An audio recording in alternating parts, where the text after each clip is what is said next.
আজকে সর্ষে পাবদা হবে। দেখো পাবদা মাছ নিয়ে নুন হলুদ মাখা হয়ে গেছে।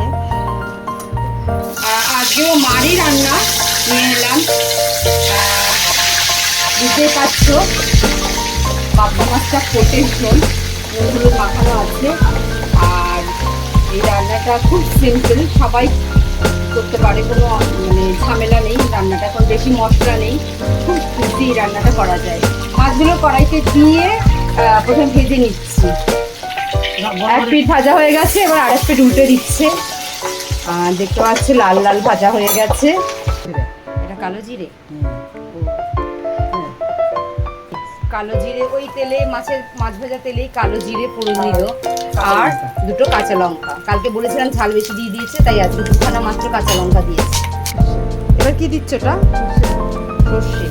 মা এটা সর্ষেটাকে বেটে নিয়েছে। মা ইয়ে করে না, মানে দোকানের কেনা সর্ষে ইউজ করে না।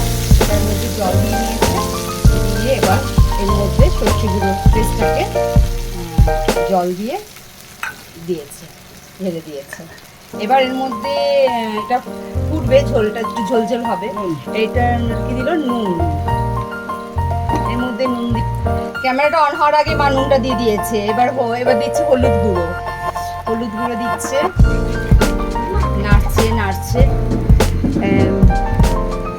এই সর্ষে পোস্ত রান্নাটা মাই করছে, দেখতে পাচ্ছ। এবার ঝোলটা ফুটে উঠবে। উঠেছে, দেখছো টকবক করে ফুটছে। এবার মাছগুলোকে ছেড়ে দিল এর মধ্যে। এই যে ছেড়ে দিল, দারুণ লাগছে। টেস্টটা খুব দারুণ হয় এটা। কাঁচা তেল দিতেই হবে? ও কাঁচা তেলটা নাকি দিতেই হয় বলেছে। সর্ষে পোস্ততে কাঁচা তেল না দিলে ভালো লাগে না, তাই কাঁচা তেল ছড়িয়ে দিচ্ছে এর মধ্যে। মাছ রান্না রেডি, কাঁচা তেল ছড়িয়ে দিয়েছে। একদম দারুণ হয়েছে, রংটা দেখো। আমি সিম্পল রান্না। মাছটা পরিবেশন করে দিচ্ছে।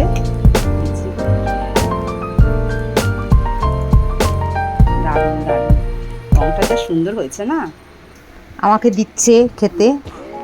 ঠিক আছে, আমি খেয়ে দিয়ে জানাচ্ছি কেমন হয়েছে। ভালোই হয় রান্নাটা, ঠিকই আছে। আমি খেতে বসে গেলাম।